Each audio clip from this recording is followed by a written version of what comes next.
Good morning students. நம்ம இன்றைக்கி பார்க்க வேண்டிய பார்த்துட்ருக்கிற லெசன் யூனிட் 22ல் என்விரான்மெண்டல் மேனேஜ்மெண்ட் அழகு 22 சுற்றுச்சூழல் மேலாண்மை அப்படிங்கிற டாப்பிக்கு நம்ம இன்றைக்கி பார்த்துட்ருக்கோம். லாஸ்ட் வீக்கு 2 கிளாஸஸை நம்ம ஸ்டார்ட் பண்ணியிருக்கோம். அதில் என்னென்ன பார்த்துருக்கோம் அப்படிங்கிறத தெரிஞ்சுக்கிட்டு அதுக்கு பிறகு இன்றைக்குள்ள போர்ஷன்ஸை நம்ம பார்த்துக்கலாம். ஃபஸ்ட்டு என்ன பார்த்தோம்? Learning objectives. இந்த பாடத்தை படிக்கிறதுனால நமக்கு கற்றல் நோக்கங்கள் என்னென்ன விஷயங்களை தெரிஞ்சுக்கலாம் அப்படிங்கிறத பார்த்தோம். அடுத்தது இன்ட்ரொடக்ஷன்ஸ், அறிமுகம். ஒரு என்விரான்மெண்டல் அப்படின்னு சொன்னால் எப்படி இருக்கும் அப்படிங்கிற சொல்லக்கூடிய ஒரு மேலோட்டமான ஒரு பார்வையை பார்த்தோம். அடுத்தது conservation and judicious uses of resources. இயற்கை வளங்களை முறையாக பயன்படுத்துதலும் பாதுகாப்பும் 22.1ல் இருக்குது. Conservation and judicious use of resources அப்படிங்கிறத பார்த்தோம். அடுத்தது 22.2ல் ஃபாரஸ்ட் அண்ட் இட்ஸ் இம்பார்ட்டன்ஸ், காடுகளும் அதன் முக்கியத்துவமும் அப்படிங்கிறத லாஸ்ட் கிளாஸ் வரைக்கும் நம்ம பார்த்தோம் இல்லையா?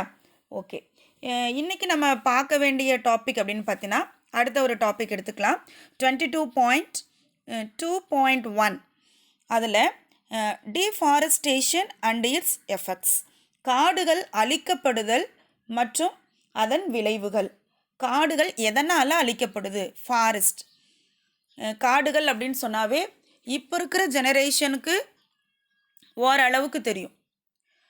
இன்னும் உங்களுடைய ஜெனரேஷன் அதிலிருந்து உருவாகக்கூடிய அடுத்த ஜெனரேஷனில் யோசித்து பார்த்தோன்னா காடுகளா அப்படின்னா என்ன அப்படிங்கிற ஒரு கொஸ்டின் மார்க்கு அந்த ஜெனரேஷனுக்குள்ளே வர ஆரம்பிக்கும். ஏன்னு கேட்டிங்கன்னா நாளுக்கு நாள் காடுகளுடைய தன்மை என்ன ஆகிட்டுருக்கு?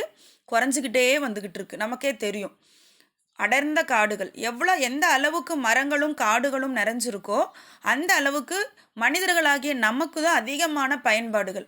அதை தெரியாமல் எதிர்கால நோக்கம் நமக்கு இல்லாமல் நம்ம என்ன பண்ணிகிட்ருக்கோம்? அட் ப்ரெசண்ட் நம்ம வாழ்கிறதுக்காக நிறையா வகையான காடுகளை அழிச்சுக்கிட்டு வந்துக்கிட்டே இருக்கோம். ஆனால் பின் விளைவுகள் நம்ம யாரும் என்ன பண்ணுறதில்ல, யோசிக்கிறதே கிடையாது. ஸோ அப்படி டிஃபாரஸ்டேஷன், காடுகள் அழிக்கப்படுதல், எதனாலெல்லாம் நம்ம காடுகளை அழிக்கிறோம், அண்ட் இட்ஸ் எஃபெக்ட்ஸ், அதனுடைய விளைவுகள் என்ன. இப்படி அழிச்சிட்டே போயிட்டே இருந்தோன்னா அதனுடைய விளைவுகள் என்ன அப்படிங்கிறத நம்ம இன்றைக்கி பார்க்கலாம். சரியா? இதுக்கும் முன்னால் கிளாஸில் பார்த்த டாப்பிக்கும் சூப்பர். என்ன? Forest and its importance. காடுனா என்னங்கிறத நமக்கு சொல்லி கொடுத்துட்டாங்க. அப்புறம் அதனுடைய முக்கியத்துவம், அதனுடைய இம்பார்ட்டன்ஸ் நமக்கு சொன்ன பிறகு தான் நம்ம அதை புரிஞ்சுக்காமல் அடுத்த ஒரு ஸ்டெப்புக்கு என்ன பண்ணிகிட்ருக்கோம்னு சொல்கிறாங்க? டிஃபாரஸ்டேஷன், காடுகளை அழிக்கிறோம் அப்படின்னு சொல்கிறான். ஓகே, நம்ம தரப்பில் என்னென்ன வகையான நிலைகளுக்காக நம்ம காடுகளை அழிச்சிட்டு வரோம் அப்படிங்கிறத பார்த்துடலாம். Deforestation is the destructions of large area of forest. This happens for many reasons like intensive agriculture, urbanization, constructions of dams, roads, buildings and industries, hydroelectric projects, forest fires, constructions of mountain and forest roads. So பெரும்பான்மையான காட்டுப்பகுதிகள் அழிக்கப்படக்கூடிய அந்த ரீசனை தான் நம்ம என்னென்னு சொல்கிறோன்னா காடுகள் அழிக்கப்படுதல் அப்படின்னு சொல்கிறோம். First ஒரு 2 மார்க் கொஷின் அப்படியே குறிச்சிக்கோ. டிஃபாரஸ்டேஷன் அப்படின்னா என்ன ஒரு கேள்வி, காடுகள் அழிக்கப்படுதல் அப்படின்னா என்ன அப்படிங்கிற ஒரு question. Deforestation is the destructions of large area of forest. பெரும்பான்மையான காடு பகுதிகளை அழிக்கிற முறையை தான் நம்ம என்னென்னு சொல்கிறோன்னு பார்த்தீங்கன்னா காடுகள் அழிக்கப்படுதல் அப்படின்னு சொல்கிறோம். காட்டு அழிச்சின்னா அதுதான் ஆன்சர், காடுகள் அழிக்கப்படுதல் அப்படிங்கிறது. சரியா? ஓகே, அடுத்த ஒரு கொஸ்டின் அப்படியே ஸ்டார்ட் பண்ணுறாங்க. எப்படின்னு பார்த்தோன்னா என்னென்ன ரீசனுக்காக நம்ம ஃபாரஸ்ட்டை டெஸ்ட்ராய் பண்ணுறோம், டிஃபாரஸ்டேஷனை உருவாக்குறோம்.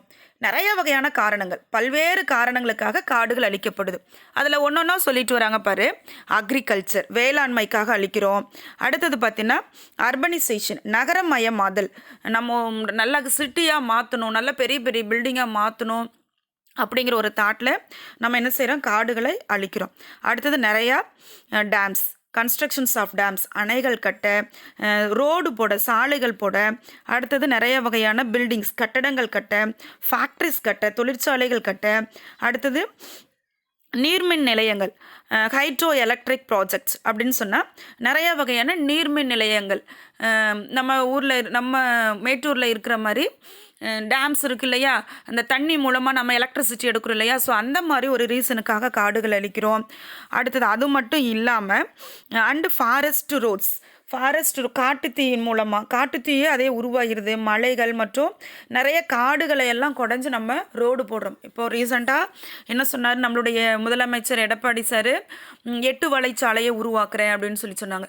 அப்படி 8 வழிச்சாலையை உருவாக்குறேன் அப்படின்னு சொல்லி சொன்னால் நம்ம சேலம் பகுதியில் தான் அதிகமாக அந்த ப்ராஜெக்டையே ப்ராசஸ் பண்ணுறேன் அப்படின்னு சொல்லியிருந்தாங்க. அப்படி சொல்லும்போது நம்ம பக்கம் இருக்கிறவங்களாம் ஒரு எதிர்ப்பு தெரிவித்தாங்க. எதுக்காக எதிர்ப்பு தெரிவித்தாங்க அப்படின்னு பார்த்தீங்கன்னா, அந்த 8 வழி சாலை வந்துச்சு அப்படின்னு சொன்னால் நிறைய பேர்த்துடைய நிலங்கள் காடுகள் பாதிக்கப்படும், விளைநிலங்கள் பாதிக்கப்படும். அப்போ எங்களால் என்ன பண்ண முடியாது, வாழ முடியாது, எங்களுக்கு வேலை வாய்ப்புகள் இருக்காது, எங்கள் நிலங்கள்லாம் அழிக்கப்படும் அப்படின்னு சொல்லக்கூடிய பயத்தினால தான் அவங்க என்ன பண்ணாங்கன்னா ஒரு சில எதிர்ப்புகளை தெரிவித்தாங்க. அதே போல் தான் நம்மளும் என்ன செய்கிறோன்னா பெரிய பெரிய காடுகளை அழிச்சிட்டு அங்கே என்ன பண்ணுறோம், காடுகளை அழிச்சிட்டு அதன் மூலயமா சாலைகளை போடணும், காடுகளை குடஞ்சி அங்கே சாலைகளை போடணும் அப்படின்னு சொல்லக்கூடிய ரீசனுக்காக. ஸோ இதெல்லாமே காரணங்கள். இப்போ நான் சொன்னது எல்லாமே காடுகளை அழிப்பதற்கான காரணங்கள்.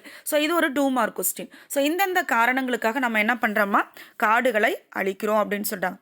சரியா, ஓகே. இப்போ காடுகளை நம்ம அழிக்கிறதுனால நமக்கு என்ன விதமான தீமைகள் உருவாகுது அப்படின்னு சொல்லி பார்த்தீங்கன்னா ஃப்யூச்சர் லைஃபே போயிடுது. ஃப்யூச்சர் லைஃப்னா என்ன, it is threat to the economy. பொருளாதாரத்துறையில் எதிர்கால பொருளாதாரம் நமக்கு என்ன ஆக ஆரம்பிக்குதுன்னா வீழ்ச்சி அடைய ஆரம்பிக்குது. அடுத்து quality of life and future of the environment, நம்மளுடைய வாழ்க்கை தரம் பாதிக்குது. எப்படி நம்மளுடைய வாழ்க்கை தரம் பாதிக்குது அப்படின்னு சொல்லி பார்த்தீங்கன்னா நமக்கு ஆக்சிஜன் கிடைக்கிறதே அந்த மரங்கள் மூலியமாக தான், இயற்கை மூலியமாக தான். ஸோ அப்போ நம்ம சர்வே பண்ணணும், உயிர் வாழணும் அப்படின்னு சொன்னாவே அங்கே என்ன இருக்கணும், அதிகமாக மரங்களும் காடுகளும் இருக்கணும். ஸோ அதே நம்மளுடைய வாழ்க்கை தரமே பாதிக்கப்படுதுன்னு சொல்கிறாங்க. அதுக்கப்புறம் நம்மளுடைய ஃபியூச்சர் ஆஃப் த என்விரான்மெண்ட், சுற்றுச்சூழலுக்கு மிக பெரும் அச்சுறுத்தலாக. ஸோ எதிர்கால வாழ்க்கையில் நம்மளுடைய என்விரான்மெண்ட்டில் ஸோ எதிர்கால பயத்தை உருவாக்கக்கூடிய ஒரு ரீசனை நமக்கு ஏற்படுத்தி கொடுக்குது. ஸோ அப்போ என்ன பண்ணுறோம் அப்படின்னு பார்த்தீங்கன்னா காடுகளை நம்ம அழிக்கக்கூடாது. அழித்தா எல்லாமே நஷ்டம் யாருக்கு தான், நமக்கு தான். நம்ம ஒரு வகையான இப்போ ஒரு பிஸ்னஸ் ஆரம்பிக்கிறோம் அப்படின்னு சொல்லி சொன்னால் நம்ம என்னத்தை எதிர்பார்ப்போம், நமக்கு நிறைய கெயின் வரணும் அப்படின்னு தான் எதிர்பார்ப்போம், லாபம் வரணும்னு தான் எதிர்பார்ப்போம். அப்படி தான் அந்த லாபத்தை ஈட்டி கொடுக்கக்கூடிய வேலையில் தான் யார் இருக்காருன்னு சொல்கிறாங்க, காடுகள் இருக்குது. ஆனால் அதை நம்ம கொஞ்சம் கூட புரிஞ்சுக்காம நம்ம என்ன பண்ணுறோம், இப்போ வாழ்கிற ஒரு சுக வாழ்வுக்காக எல்லா விஷயத்தையும் நம்ம அழிச்சிட்டு நஷ்டத்தை தான் நமக்கு நாமே ஏற்படுத்திக்கிறோம். சரியா, அப்போ காடுகள் இருந்துச்சுன்னா நிறையா வகையான பயன்பாடுகள். நம்ம பயாலஜியில் படிக்கிறோம், ஒரு தாவரத்தினுடைய நுனி முதற்கொண்டு அதனுடைய வேர் பகுதி அடிப்பகுதி வரைக்கும் மனுஷனுக்கு தான் பயன்படுது. நம்மளுக்காகவே தாவரங்கள் உருவாக்கப்பட்டுச்சு, நமக்காகவே பயன்களையும் கொடுக்குது. ஆனால் நம்ம என்ன பண்ணுறோம், அப்படி பயன் தரக்கூடிய தாவரங்களையே என்ன பண்ணுறோம் அப்படின்னு சொன்னால் அழிச்சிடுறோம். சரி, நம்ம எதையுமே அதனுடைய நன்மையை நம்ம வாங்கிக்கிறது கிடையாது. சரியா, ஸோ அப்போ காடுகள் நமக்கு தான் நல்லது பண்ண நினைக்குது, ஆனால் நம்ம அதை என்ன பண்ணிக்கிறதுல புரிஞ்சுக்காமல் ஃபுல்லாகவே அழிக்க ஆரம்பிக்கிறோம். இதுதான் நமக்கு என்ன பண்ணுதுன்னா எஃபெக்ட்ஸ், தீய விளைவுகளை உருவாக்குது. நெக்ஸ்ட் ஒரு 1 mark question. India is losing about 1.5 million hectares of forest cover every year. இந்தியாவில் ஒவ்வொரு வருஷமும் 1.5 மில்லியன் ஹெக்டேர் வனப்பரப்பு காடுகள் அப்படிங்கிறது அழிக்கப்படுது. ஏதோ ஒரு காரணத்துக்காக, ஒரு ஃபேக்ட்ரிக்காகவோ டேம்ஸ் கட்டவோ அல்லது எலக்ட்ரிசிட்டிக்காகவோ அல்லது பில்டிங்ஸ் கட்டுறதுக்காகவோ ஏதோ சம் ரீசன்ஸ், ஏதோ ஒரு காரணங்களுக்காக நம்மளுடைய இந்தியாவில் மட்டும் 1.5 மில்லியன் ஹெக்டேர் அளவுக்கு என்ன செய்கிறாங்கன்னா காடுகளை அழிச்சிடுறாங்க. ஹெக்டேர்ஸ் அளவுக்கு ஒவ்வொரு வருஷமும் அழிச்சிடுறாங்க அப்படிங்கிற ஒரு சர்வே. ஓகேவா, ஸோ இது ஒரு 1 மார்க்காக என்ன பண்ணிக்கோ, குறிக்க ஆரம்பிச்சுக்கோ.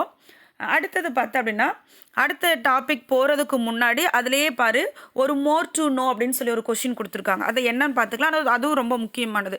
அந்த மோர் டு நோலையும் நிறையா வகையான 1 மார்க்ஸை கொடுத்துருக்காங்க, அதையும் பார்த்துக்கலாம். ஃபஸ்ட்டு பாரு, அந்த மோட்டோனோவில் சிப்கோ மூமெண்ட் அப்படின்னு ஒன்று கொடுத்துருப்பாங்க. சிப்கோ இயக்கம், சிப்கோ மூமெண்ட் அப்படிங்கிறது. இந்த சிப்கோ இயக்கம் அப்படிங்கிறது நம்ம கேள்விப்பட்டிருக்கலாம், அது என்ன அப்படிங்கிறது நம்ம இப்போ தெளிவாக தெரிஞ்சுக்கலாம். 1973ல் அகிம்சா வழியில் ரொம்ப ஆர்ப்பாட்டம் இல்லாமல் அகிம்சா அப்படின்னு சொன்னாவே அந்த அகிம்சா ரூல்ஸை ஃபாலோ பண்ணவர் நம்மளுடைய காந்தி தாத்தா அவங்க தான். சண்டை போடக்கூடாது, அன்பாக தான் போராடணும், நமக்கு வேணுங்கக்கூடிய உரிமையை நம்ம என்ன பண்ணணும், கேட்கணும். ஆனால் அதுக்கு ஒரு வரைமுறை இருக்குது, அந்த வரைமுறை அன்பு, அந்த அன்பு மூலியமாக தான் நம்ம கேட்கணும் அப்படின்னு சொல்லக்கூடிய தாட்டு யாருக்குள்ளே இருந்துச்சுன்னு பார்த்தீங்கன்னா, நம்ம அன்பாக கூப்பிடக்கூடிய நம்மளோட தாத்தா அப்படின்னு சொல்லக்கூடிய அக்செப்ட் பண்ணிக்கூடிய அண்ணல் காந்தியடிகள் மூலமாக தான் இந்த அகிம்சா ரூல்ஸை ஃபாலோ பண்ணுச்சு. ஸோ இந்த சிப்கோ இயக்கமும் இந்த போராட்டமும் எதன் வழியாக நடக்குது அப்படின்னு பார்த்தீங்கன்னா, அகிம்சா அப்படின்னு சொல்லக்கூடிய ரூல்ஸ் மூலம் தான் நடக்குது. இது நான் வயலண்ட் அப்படின்னு சொல்லுவோம், அமைதியான முறையில் போராடுறது. எப்போது 1973ல் அகிம்சா வழியில் மரங்களையும் காடுகளையும் நம்ம என்ன பண்ணக்கூடாதுங்கிறாங்க, பாதுகாக்கணும், அழிக்கக்கூடாது அப்படின்னு சொல்லி எல்லார் மனதிலையும் ஒரு அவேர்னஸை உருவாக்கக்கூடிய மொமெண்ட் தான், இயக்கத்தை தான் நம்ம என்னென்னு சொல்கிறோம், சிப்கோ மொமெண்ட் அப்படிங்கிறது. 2 மார்க்கில் குறிச்சுக்குங்க. The Sipco movement was a non-violent agitations in 1973 that was aimed at protections and conservations of trees.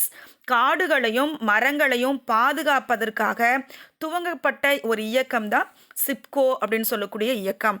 அடுத்த ஒரு 1 மார்க், அதையும் குறிச்சுக்கோ. சிப்கோ அப்படின்னு சொல்லக்கூடிய வேர்ட்ஸுக்கு பொருள் அப்படின்னு சொல்லி பார்த்தோன்னா, the name of the Sipco movement அப்படின்னு சொல்லி பார்த்தா அதனுடைய வேர்டுக்கு எம்ப்ரேஸ் அப்படின்னு சொல்லி சொன்னால் தழுவுதல், கட்டி தழுவுதல் அப்படின்னு என்ன அர்த்தம் நம்ம லாங்குவேஜில். ஸோ நம்ம பியோர் தமிழில் சொன்னால் இப்போ நமக்கே தடுமாற்றம் தான். விவேக் படத்தில் சொல்கிற மாதிரி நல்ல செந்தமிழில் பழந்தமிழில் பேசிட்டோம்னா நமக்கே புரியாது இல்லையா. ஸோ அப்போ தழுவுதல் அப்படின்னு கட்டி பிடிக்கிறதுன்னு அர்த்தம். அப்போ என்ன பண்ணாங்க அப்படின்னு பார்த்தா, மரங்களை வெட்டக்கூடாது அப்படின்னு சொல்லி அந்த மரங்களை கட்டி தழுவுனாங்க. அப்போ அந்த கட்டி அதை பாதுகாக்கிறதுக்காக, இப்போ நம்ம ஒருத்தங்க சண்டை போட்டு என்ன செய்கிறோம், போடக்கூடாது அங்கே போகக்கூடாதுன்னு சொல்லி நம்ம அவங்கள இறுக்கி டைட்டாக கட்டி பிடிச்சிக்கிறோம் இல்லையா. ஸோ அந்த மாதிரி அந்த காடுகளை அழிக்க வர சுச்சுவேஷனில் அவங்க என்ன பண்ணாங்களா, ஒரு கிராமத்து ஜனங்க அந்த மரங்களை எல்லாம் என்ன பண்ணாங்கன்னா எம்ப்ரேஸ் கட்டி தழுவுனாங்க அப்படிங்கிற பொருளுக்காக தான் அவங்க என்ன பண்ணியிருக்காங்க, சிப்கோ அப்படின்னு சொல்லக்கூடிய வார்த்தை யூஸ் பண்ணியிருக்காங்க. மரங்களை வெட்ட விடாமல் அந்த ஏரியாவில் இருக்கக்கூடிய கிராம மக்கள் அந்த மரங்களை சுற்றியும் வட்டமாக நின்றுக்கிட்டு கட்டி தழுவியபடி நின்றதால அந்த இயக்கத்துக்கு என்ன பேர், Chipko. The name of the movement Sipco comes from the word embrace, as the village queued the trees and encircled them to prevent them from being cut. மரங்களை கட் பண்ண விடாமல் அவங்க என்ன பண்ணாங்களா, எல்லா மரங்களையும் அந்த ஒரு கிராமத்தில் இருக்கக்கூடிய ஜனங்கள் கட்டிப்பிடிச்சு நின்னாங்க. அதனால அதுக்கு என்ன பேர் வச்சுருக்காங்க, சிப்கோ. ஓகே, புரியுதா? அல்லது 1 or 2 டைம்ஸ் கேளுங்க, புரியும். பாருங்கள், படிச்சுட்டு வாங்க. ஓகே, புக்கை வச்சு அப்படியே ஃபாலோ பண்ணிட்டு வாங்க. ஸோ நம்மளுடைய அந்த இந்தியாவில் இருக்கக்கூடிய உத்தரப்பிரதேசம் அப்படின்னு சொல்லக்கூடிய இடம் தெரியும் இல்லையா. ஸோ உத்தரப்பிரதேசம் அப்படின்னு இப்போ என்ன பண்ணுறாங்கன்னா அந்த ஏரியாவை இப்போ உத்தரகாண்ட் அப்படின்னு கூப்பிடுறாங்க. முன்னாடி தான் பழைய பேர் தான் கேட்டிங்கன்னா உத்தரப்பிரதேசம்னு சொல்லுவாங்க, உத்தரப்பிரதேஷ் அப்படின்னு சொல்லுவாங்க. இப்போ அது எப்படி கூப்பிட்றாங்கன்னா உத்தரகாண்ட். அந்த மாநிலத்தில் அந்த டிஸ்ட்ரிக்டில் பார்த்தோன்னா சாமோலி அப்படின்னு சொல்லக்கூடிய ஒரு ஊர், சாமோலி அண்டர்லைன் பண்ணுக்கோ. சாமோலி அப்படின்னு சொல்லக்கூடிய ஊரில் தான் ஃபஸ்ட்டு இந்த சிப்கோ மொமெண்ட் அப்படிங்கிறது ஸ்டார்ட் ஆச்சு அப்படிங்கிறாங்க. சரியா? அடுத்தது இது தெரிஞ்சு வச்சுக்கோ, இதுவும் ஒரு கொஸ்டின், சாமோலி அப்படிங்கிற பிளேஸ். அடுத்தது பார்த்தோன்னா, the pretext of Sipco movement achieved a major victory in 1980 with a 15-year ban on cutting trees in the Himalayas forest. Himalaya பகுதிகளில், ஹிமாலயாஸ் ஏரியா இருக்கு இல்லையா, அந்த பகுதிகளில் உள்ள காடுகளை 15 ஆண்டுகள் என்ன செஞ்சக்கூடாதான், அழிக்கக்கூடாது. 15 இயர்ஸ் அந்த ஏரியாவில் இருக்கக்கூடிய காடுகளை என்ன பண்ணக்கூடாது, அழிக்கக்கூடாது அப்படின்னு சொல்லக்கூடிய ஒரு ஆர்டர் வந்துச்சு. எப்போ அந்த ஆர்டர் வந்துச்சு அப்படின்னு சொல்லி பார்த்தீங்கன்னா இன் 1980. ஸோ அப்போ 1973 உத்தரகாண்டில் இந்த மாதிரி ஒரு சுச்சுவேஷன் நிகழுது. அங்கே தான் சிப்கோ அப்படின்னு சொல்லக்கூடிய இயக்கம் நடக்குது. அதுக்கு பிறகு இந்த ஆர்டர் வந்த பிறகு இமாலயாஸ் ஏரியாவிலையும் 15 இயர்ஸுக்கு என்ன பண்ணக்கூடாது, காடுகளை அழிக்கக்கூடாது அப்படின்னு சொல்லக்கூடிய ஒரு ஆர்டரு 1980 வாங்கிட்டாங்க. சரியா? அப்போ 1980லிருந்து இமாலயாவில் நிறைய பெரிய காடுகள் இருக்குது. காரணம் என்னென்னா அங்கே மரங்களை கட் பண்ணக்கூடாது அப்படிங்கிற ஒரு ரூல்ஸ். ஸோ அந்த காடுகளை அழிக்கக்கூடிய நிகழ்ச்சியை இமாலயாவில் தான் முத என்ன பண்ணியிருக்காங்க, பேன் பண்ணியிருக்காங்க. ஸோ இது வரைக்கும் நீங்கள் பார்த்துட்டு வந்திருப்பீங்க. தெளிவாக பாருங்கள், படிங்க, புக்கு வச்சு அண்டர்லைன் பண்ணிக்கங்க. 1 மார்க் சொல்லிகிட்டே வரேன், 2 மார்க் சொல்லிகிட்டே வரேன், ஃபாலோ பண்ணுங்கள். மீதி இருக்கக்கூடிய டாபிக்ஸை நாளைக்கு பார்க்கலாம். ஓகே கண்ணுங்களா? பாய்.